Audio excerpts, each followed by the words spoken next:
हर एक ब्रांड की एक स्टार कार होती है, मतलब कि एक ऐसी गाड़ी जो ब्रांड की बाकी गाड़ियों के मुकाबले बहुत ज्यादा बिकती है। जैसे कि हुंडई के लिए क्रेटा है, टाटा के लिए नेक्सॉन है और ठीक वैसे ही रेनो के लिए थी डस्टर। और इसीलिए उसका डिसकंटिन्यू होना ब्रांड पर काफी ज्यादा भारी पड़ा और रेनो इंडिया का जो मार्केट शेयर है वो काफी ज्यादा नीचे आ गया। अब कायदे से तो बंद होने के कुछ टाइम बाद ही डस्टर को वापस आ जाना चाहिए था इंडिया के अंदर, क्योंकि यूरोप के अंदर डस्टर का फेसलिफ्ट और नई जनरेशन भी काफी टाइम पहले आ चुकी है। लेकिन शायद से रेनो को ये समझ में आ गया था कि अगर इंडिया में वापसी करनी है तो हाफ हार्टेड ट्राई से काम नहीं चलेगा। और इसीलिए नई डस्टर को पहाड़ों पर अच्छी तरीके से चलाने के बाद ये लग रहा है कि उन्होंने अपनी सारी मेहनत नई डस्टर को फिर से स्टार कार बनाने में झोंक दी है। मैं ऐसा क्यों बोल रहा हूँ उसके लिए आप इन दो कार्स को देखो। लेफ्ट में है यूरोपियन डस्टर और राइट में है इंडिया बाउंड डस्टर। दोनों को देखकर लगेगा कि इंडिया डस्टर यूरोपियन डस्टर ही है, बस थोड़े से कॉस्मेटिक चेंजेस कर दिए गए हैं, लेकिन ऐसा बिल्कुल भी नहीं है। रेनो ने इंडिया डस्टर के लिए प्लेटफॉर्म ही अपग्रेड कर दिया है, क्योंकि यूरोपियन डस्टर बनी है CMF-B प्लेटफॉर्म पर, वहीं जो डस्टर इंडिया में बिकने वाली है वो बनी है RGMP प्लेटफॉर्म पे, यानी कि Renault global modular platform. Renault ने ऐसा इसलिए किया है ताकि वह आगे चलकर इसका 7 सीटर वर्जन भी बना सके।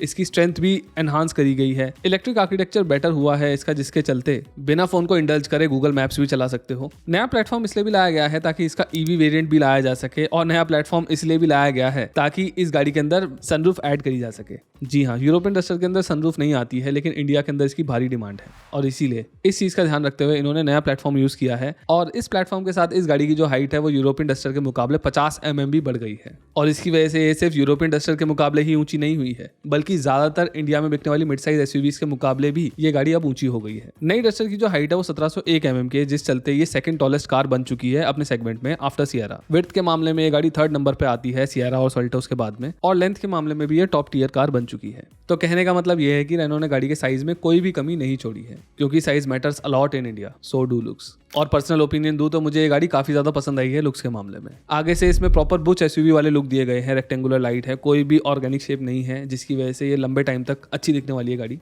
साइड से देखोगे तो लंबा बोनट और थोड़ी सी शॉर्ट बॉडी ऐसा दिखाई देगा आपको, जिस तरीके से इसको डिजाइन किया गया है उसकी वजह से। और इस वजह से मुझे रशियन 4x4 ऑफरोडर लाडा नीवा की याद आती है। ऐसा लगता है कि अगर लाडा नीवा का मॉडर्नाइजेशन किया गया होता तो वो कुछ इस तरीके की दिखाई देती। अच्छा, अगर मैं पीछे के लुक्स की बात करूं तो मुझे कोई स्टार्टिंग में खास पसंद नहीं आए थे, लेकिन जब मैंने गाड़ी चलाई है तो मुझे ठीक लग रहे हैं। Not the best looking in my personal view, लेकिन पोलराइजिंग भी नहीं है। बाकी डिजाइन को लेकर मेरे ये ओपिनियन है, आपके अलग हो सकते हैं, क्योंकि डिजाइन एक सब्जेक्टिव चीज है, किसी को कुछ पसंद आता है तो किसी को कुछ, लेकिन रेयर सीटिंग स्पेस एक ऑब्जेक्टिव चीज है और ये मुझे थोड़ा सा कम लगा है। पीछे की सीट के कंफर्ट और स्पेस वगैरह की बात करूं तो स्पेस के मामले में डेफिनेटली कंपटीशन से थोड़ी सी पीछे है। मैं 5'11" हूँ, मेरी हाइट के हिसाब से ये एडजस्टेड है और मुझे नी रूम तो मिल रहा है, 2-2.5 इंच मिल रहा है, लेकिन ना लेग्स बहुत ज़्यादा स्ट्रेच नहीं कर पा रहा हूँ मैं, जिसकी वजह से थोड़े से पैर उठ जाते हैं। वैसे अगर 5-8 तक का बंदा होगा तो वो कंफर्टेबल बैठ जाएगा, मतलब बहुत कम नहीं है, लेकिन उन्होंने इस तरीके से निकाला है कि हाँ, जो इंडियन एवरेज हाइट है और ज़्यादातर लोग हैं उनके लिए बहुत ज़्यादा प्रैक्टिकल रहेगा ये। अगर आप यहाँ पर एलिवेट और सियरा के अगेंस्ट इस गाड़ी के रियर सीटिंग स्पेस को देखोगे तो आपको विजुअली ये कम लगेगा, लेकिन अगर हम प्रैक्टिकली सोचे तो मेजॉरिटी इंडियंस के हिसाब से ये एडिक्वेट रहने वाला है, क्योंकि जो इंडियन एवरेज हाइट है मेल्स के लिए वो है 5 फीट 5 इंचेस। चलो मान लो जो इंडिया का मिडिल क्लास और अपर मिडिल क्लास आदमी है उसकी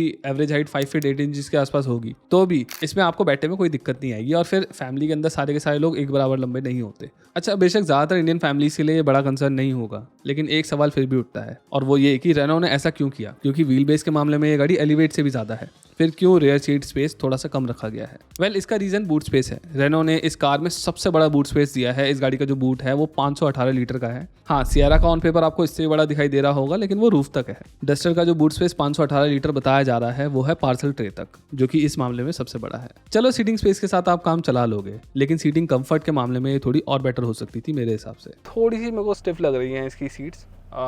अभी मैं कुशाक से आया हूँ, जस्ट एक दिन पहले मैंने कुशाक चलाई है और उसकी सीट मुझे डेफिनेटली इससे बेटर लगी है। सॉफ्ट थी वो सीट्स। पीछे वाली सीट से बेटर मुझे आगे वाली सीट लग रही हैं इन टर्म्स ऑफ सॉफ्टनेस, और आगे वाली सीट ना आपको अच्छी तरीके से होल्ड भी करके रखती है, और इन पहाड़ी रास्तों पर ये चीज़ और भी ज़्यादा एविडेंट हो जाती है। सीटिंग कंफर्ट के साथ एक चीज़ मुझे इन पहाड़ी रास्तों पर और रियलाइज़ हुई, और वो है अर्गोनॉमिक्स। इस गाड़ी के जो अर्गोनॉमिक्स हैं वो बहुत ही ज़्यादा सॉर्टेड हैं। देखो, किसी भी कार में अर्गोनॉमिक्स को सॉर्टेड रखने के लिए बटन्स देना बहुत ज़्यादा ज़रूरी है। एटलीस्ट इंपॉर्टेंट फंक्शंस के लिए तो देने ही पड़ते हैं, लेकिन ब्रांड्स इनको गायब करते जा रहे हैं, खासकर इंडियन ब्रांड्स। लेकिन इस ट्रेंड के उलट डस्टर के अंदर भर भर के बटन दिए गए हैं। बटन्स को देखकर तो मैं खुश हुआ ही हूँ, लेकिन इस बात से और भी ज़्यादा खुश हुआ हूँ कि इन्होंने इन बटन्स को देने में दिमाग जो लगाया है और जो पैसा इन्वेस्ट करा है इसके अंदर, उससे और भी ज़्यादा खुश हूँ। जैसे सबसे पहले हम स्टीयरिंग की बात करते हैं। इसका जो स्टीयरिंग है ना वो बहुत ज़्यादा सॉर्टेड है, बहुत ज़्यादा अर्गोनॉमिकली सही है स्टीयरिंग। इसमें हर एक चीज़ के लिए बटन्स हैं। यहाँ पर एडास के बटन है, यहाँ पर आपको MID के बटन्स देखने को मिलेंगे, और यहाँ पर अगर आप इस स्टॉक को देखोगे ये फिक्स है, हिलता नहीं है।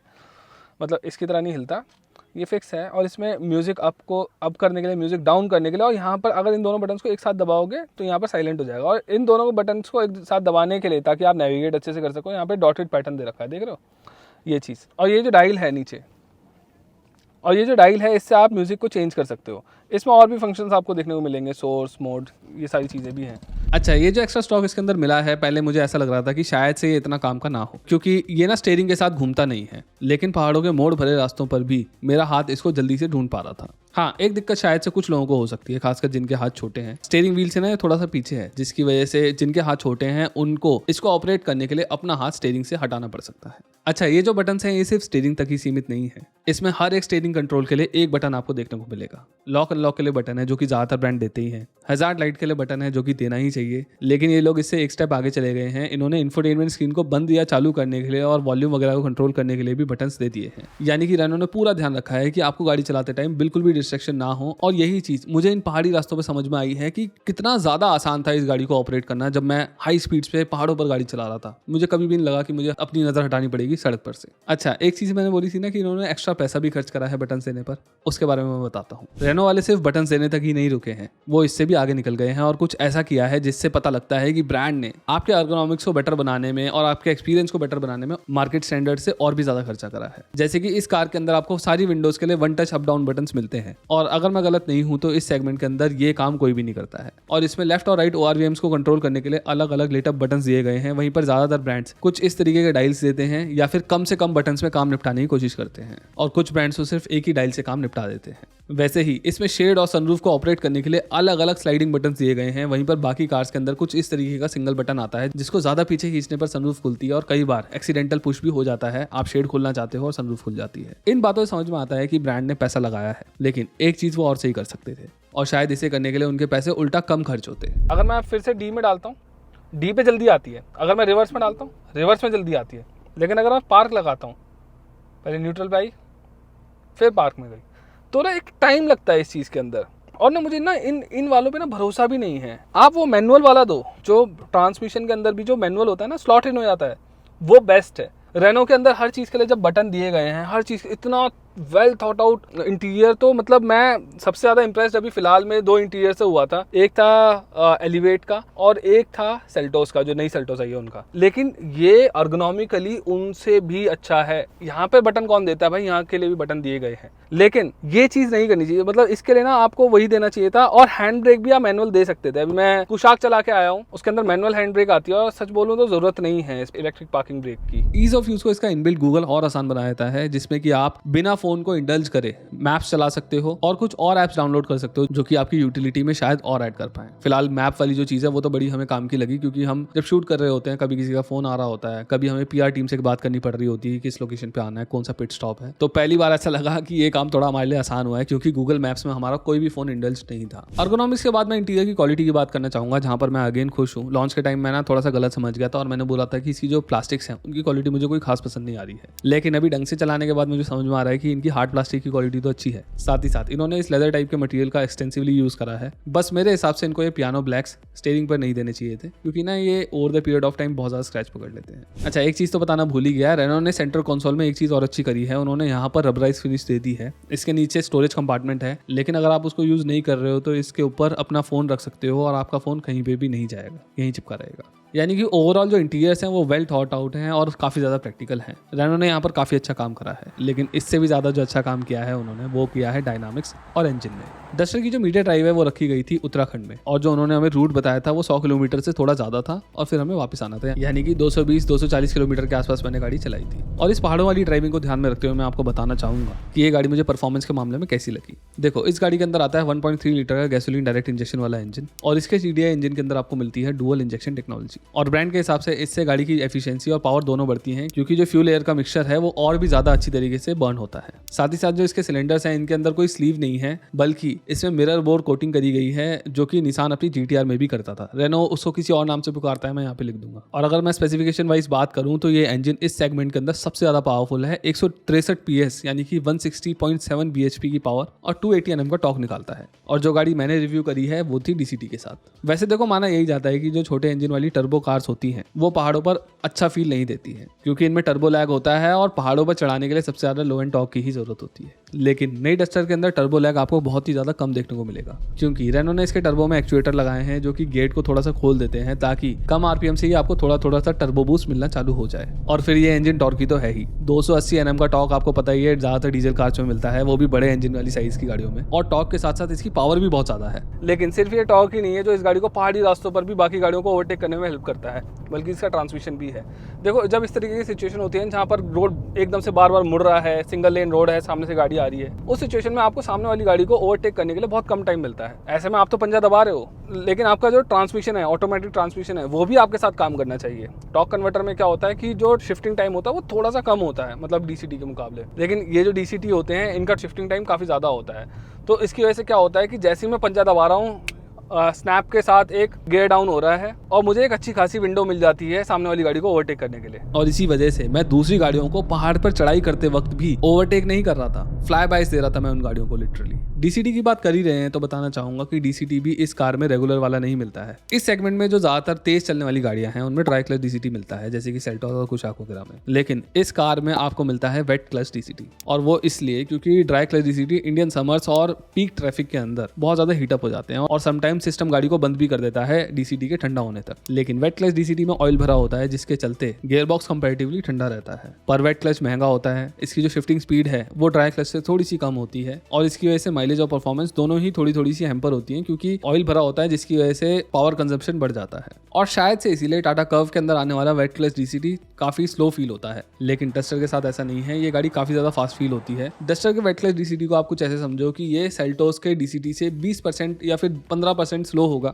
लेकिन किसी एवरेज टॉर्क कन्वर्टर से 70% फास्ट है। अगर मैं आपको ऑब्जेक्टिवली समझा पाया हूं तो ये ऐसा कुछ है। देखो, वैसे तो इसका डीसीटी काफी ज्यादा फास्ट है, लेकिन मुझे सडन एक्सेलरेशन करते टाइम समटाइम्स ऐसा फील हुआ कि ये थोड़ा सा कंफ्यूज्ड है। पर वो सिर्फ तब जब मैं चढ़ाई पर बहुत ज्यादा तेजी से ओवरटेक कर रहा था। बाकी इट फेल्ट रियली फास्ट और बहुत ज्यादा स्मूथ, पता ही नहीं चलता गियर कब बदलते हैं। एनवीएच लेवल्स की बात करूं तो इस गाड़ी के जो एनवीएच लेवल्स हैं वो वन ऑफ द बेस्ट हैं। देखो, इंजन के अंदर ना बिल्कुल भी वाइब्रेशन नहीं है। 4 सिलेंडर इंजन है, वाइब्रेशन तो होनी ही नहीं चाहिए, लेकिन जो साउंड है इंजन की वो भी बहुत कम आती है। मतलब लोअर आरपीएम्स पे तो आती ही नहीं है, और ऊपर आती है तो स्पोर्टी आवाज़ आती है। जैसे अभी मैं कुशाक चला रहा था 1 लीटर, वैसे 1 लीटर में तो बहुत गंदी आवाज़ आनी चाहिए, लेकिन उसकी बहुत अच्छी है। लेकिन उसकी जो आवाज़ है वो रंबल साउंड है, लेकिन इसके अंदर स्पोर्टी आवाज़ आती है। जैसे जैसे आप ऊपर चलते हो स्पोर्टी आवाज़ आती जाती है आपको, और वो अंदर बहुत कम आती है। मतलब बहुत अच्छा इंजन है। और जब आप तेज़ चला रहे होते हो तो इसके ना टर्बो की आवाज़ भी आपको आएगी। और जो टर्बो की आवाज़ की मैं बात कर रहा हूँ वो आपने बहुत ही रेयरली किसी मास मार्केट कार के अंदर सुनी होगी। डस्टर के अंदर एक ब्लो ऑफ वेल्व मिलता है जिसकी वजह से ऐसी आवाज़ बार बार सुनाई देती है, और ये आवाज़ आपको गाड़ी की विंडोज़ खोल के ज़्यादा समझ में आएगी, क्योंकि गाड़ी के जो एनवीएच लेवल हैं वो ठीक ठाक अच्छे हैं, तो बंद विंडोज़ के साथ ये थोड़ी कम आती है अंदर। मुझे ऐसा लगता है कि इस आवाज़ को सुनकर कई लोगों का जो अंदर का पेट्रो हेड है ना वो जाग जाएगा। अच्छा, वापस एनवीएच लेवल्स पर आऊँ तो ये टॉप टीयर के एनवीएच लेवल्स हो सकते हैं अपने सेगमेंट की गाड़ियों के बीच में, क्योंकि जो विंड नॉइस है वो बहुत कम आती है इस कार के अंदर, और जो रोड नॉइस है वो भी मैंने काफ़ी कम फील करी। लेकिन एप्पल टू एप्पल कंपेयर करना मुश्किल होगा, क्योंकि मैंने इस गाड़ी को अभी 110-120 की स्पीड पर, हाईवे वाली स्पीड पर नहीं चलाया है। पहाड़ों के कुछ पैचेस पर मैं इसको 80 से 100 की स्पीड पर चला पाया था, बहुत लंबे टाइम तक के लिए नहीं, क्योंकि पहाड़ों में मोड़ बहुत होते हैं। तो उस हिसाब से बोलूँ तो मुझे इसके एनवीएच लेवल काफ़ी पसंद आ रहे हैं, और हाईवे पे चलाए बिना भी मैं इतना तो बोल सकता हूँ कि ये टॉप टीयर एनवीएच लेवल हो सकते हैं। अगर किससे ज़्यादा है किससे कम, उस बात को फिलहाल छोड़ देते हैं और बात करते हैं सस्पेंशन की। डस्टर के सस्पेंशन हमेशा से ही काफ़ी ज़्यादा अच्छे रहे हैं, और अब ये और भी ज़्यादा बढ़िया हो गए हैं, क्योंकि तेज स्पीड पर खड्डों पर जाने पर थर्ड साउंड भी नहीं आएगी, और हाई स्पीड पर भी ये गाड़ी झूलती नहीं है। और सबसे अच्छी बात यह है कि इस गाड़ी के अंदर बॉडी रोल भी बहुत कम देखने को मिलता है। गाड़ी के अंदर अगर मैं बॉडी रोल की बात करूं तो वो नॉन एग्जिस्टेंट है। पहाड़ वाले रास्तों पर हैं हम, और मुझे लग रहा था कि जिस तरीके के सस्पेंशंस इन लोगों ने दिए हैं थोड़े से सॉफ्ट तो हैं ताकि आपको कंफर्टेबल फील हो, लेकिन उसके बावजूद भी गाड़ी के अंदर बॉडी रोल बहुत कम है, बहुत कम। पहाड़ों की घुमावदार सड़कों पर भी ये गाड़ी बहुत ज़्यादा कॉन्फिडेंस देती है सॉफ्ट सस्पेंशन के साथ भी, और ऐसा कम ही देखने को मिलता है। लेकिन डस्टर के केस में ऐसा इसलिए हो रहा है क्योंकि इन्होंने पीछे ट्विस्ट बीम वाले सस्पेंशन तो दिए हैं, जिसकी वजह से इसकी राइड क्वालिटी सॉफ्ट और बेटर हुई है। लेकिन जो इस टाइप के सस्पेंशन होते हैं उनकी वजह से डायनामिक्स कॉम्प्रोमाइज होते हैं। लेकिन ताकि इन सस्पेंशन के साथ भी बॉडी रोल कम रहे, इसीलिए इन्होंने ट्विस्ट बीम के साथ एंटी रोल बार भी इंटीग्रेट कर दिए हैं, जिससे राइड क्वालिटी भी स्मूथ हो गई है सस्पेंशन की वजह से, और इसकी वजह से गाड़ी स्टेबल भी है। और इसीलिए मुझे इस गाड़ी की हैंडलिंग भी अच्छी लग रही है। लेकिन कुशाक जितनी एजाइल तो मुझे नहीं लगी, लेकिन फिर भी कई एसयूवीज के मुकाबले जिनका खासकर जो सस्पेंशन सेटअप है सॉफ्ट रखा गया है, जैसे कि सेल्टोस, ग्रैंड विटारा वगैरह, उनके मुकाबले जो इसके डायनामिक्स हैं वो काफी बेटर है। अच्छा, माइलेज की बात मैं अभी नहीं कर सकता हूँ क्योंकि मैंने इस माइंडसेट से गाड़ी नहीं चलाई है और पहाड़ों पर मैं काफी अग्रेसिवली ड्राइव कर रहा था क्योंकि हमें गाड़ी टेस्ट करनी थी सेफ्टी को ध्यान में रखते हुए। लेकिन फिर भी आप जानना चाहते हो तो इस गाड़ी ने मुझे 8.7 किलोमीटर पर लीटर की माइलेज निकाल के दी है एग्रेसिव ड्राइविंग में, जो कि ठीक लग रही है मेरे को। और अगर आप तरीके से चलाओगे तो पहाड़ों पर 10-11 के ऊपर भी जा सकती है। तो ये था मेरा रिव्यू इस गाड़ी को लेकर। लेकिन सिर्फ इस वेरिएंट को छोड़ के जो मैंने रिव्यू करी है, अगर हम डस्टर की पूरे वेरिएंट की पोर्टफोलियो पर नजर डालें तो मुझे ऐसा लगता है कि रेनो ने एंथुसियास्ट का पूरा ध्यान रखा है, क्योंकि जो इसका 1.3 लीटर टर्बो है उसमें मैनुअल गियरबॉक्स टॉप वेरिएंट तक आता है और ये चीज आपको किसी भी और गाड़ी के साथ देखने को नहीं मिलेगी। मेरे ख्याल में तो सिर्फ क्रेटा एनलाइन ही है जिसमें मैनुअल गियर आता भी है। तो यही था मेरा नई रेनो डस्टर का रिव्यू और डीप एनालिसिस। आप इस गाड़ी के बारे में क्या सोचते हो जरूर कमेंट्स में बताना, और आपका फेवरेट कलर कौन सा है नई डस्टर का वो भी बताना कमेंट्स के अंदर। और इस वीडियो को शेयर जरूर करना क्योंकि शेयर करते हैं तो रीच बढ़ती है हमारी। Thank you.